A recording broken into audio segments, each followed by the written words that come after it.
Shri S R Thakur प्रस्तुत इयत्ता 9वी विषय हिंदी द्वितीय घटक चाचणी उत्तरासह वेळ 1 तास गुण 20। विद्यार्थी मित्रांनो, व्हिडिओ आवडल्यास व्हिडिओला लाईक करा, शेअर करा आणि जर सबस्क्राइब केले नसेल तर सबस्क्राइब करा। प्रश्न क्रमांक 1 अ, परिच्छेद पढ़कर दी गई सूचनाओं के अनुसार कृतियाँ कीजिए। दिया गया परिच्छेद ध्यान से पढ़िए और दी गई कृतियाँ पूर्ण कीजिए। प्रश्न क्रमांक 1, संजाल पूर्ण कीजिए। प्रश्न क्रमांक 1, विनोबा जी ने ये कपड़े नहीं पहनने का व्रत लिया। बंडी, कोट, टोपी। प्रश्न क्रमांक 2, विनोबा जी का इनसे कोई संबंध नहीं है। स्वदेशी, परदेशी। प्रश्न क्रमांक 3, विनोबा जी ने इन व्रतों का परिपालन किया है। सत्य, अहिंसा, ब्रह्मचर्य। प्रश्न क्रमांक 4, विनोबा जी द्वारा परिग्रहित की गई वस्तुएं।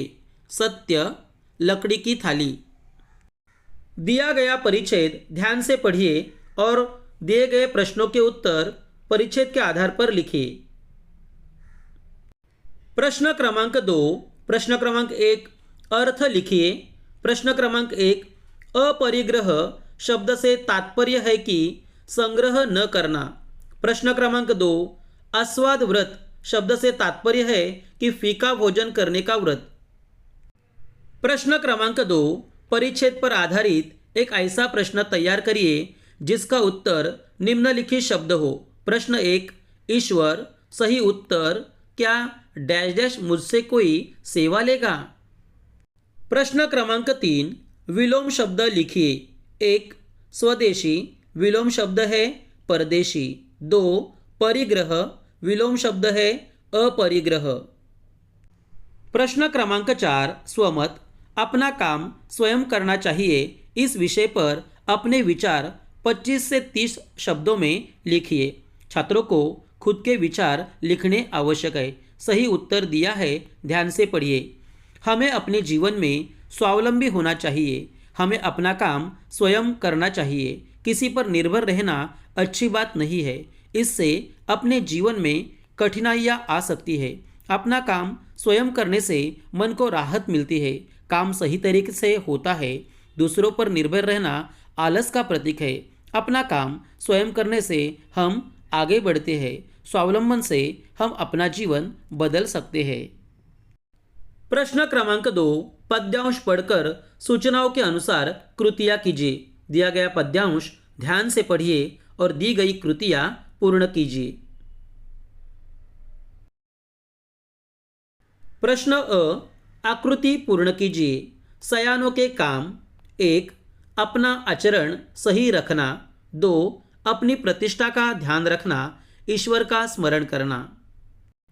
प्रश्न आ, 1, निम्नलिखित वाक्य सत्य या असत्य है यह लिखिए।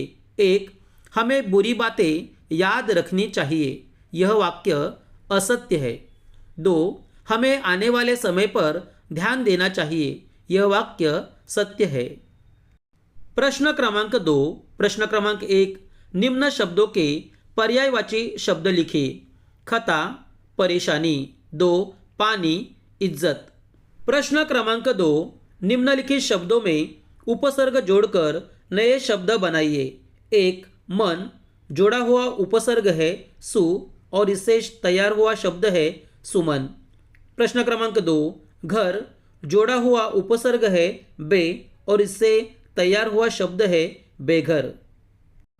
प्रश्न क्रमांक 3, उपर्युक्त पद्यांश में दिए गए किसी एक कुंडली का सरल भावार्थ लिखिए। छात्रों को पद्यांश में दिए गए कुंडली के आधार पर किसी एक कुंडली का भावार्थ लिखना आवश्यक है। यहाँ दूसरी कुंडली का भावार्थ लिखकर दिया है, ध्यान से पढ़िए। यदि नाव में पानी भर जाए तो उसे दोनों हाथों से बाहर फेंका जाता है। इसी प्रकार यदि आपके घर में धन बढ़ रहा है तो उसे मुक्त भाव से समाज सेवा में लगा देना चाहिए। यही समझदारी है। यदि आवश्यकता हो तो परोपकार के लिए ईश्वर का नाम लेकर अपना सर्वस्व निछावर करना चाहिए। कवि गिरिधर कहते हैं कि बड़े लोगों का कहना है कि हमें अपना आचरण उचित रखना चाहिए। प्रश्न क्रमांक 3, निम्नलिखित परिच्छेद पढ़कर दी गई सूचनाओं के अनुसार कृतियाँ कीजिए। दिया गया परिच्छेद ध्यान से पढ़िए और दी गई कृतियाँ पूर्ण कीजिए। प्रश्न क्रमांक 1, आकृति पूर्ण कीजिए। परिच्छेद में आए लोगों के नाम। 1, मांडवी। 2, तविषा।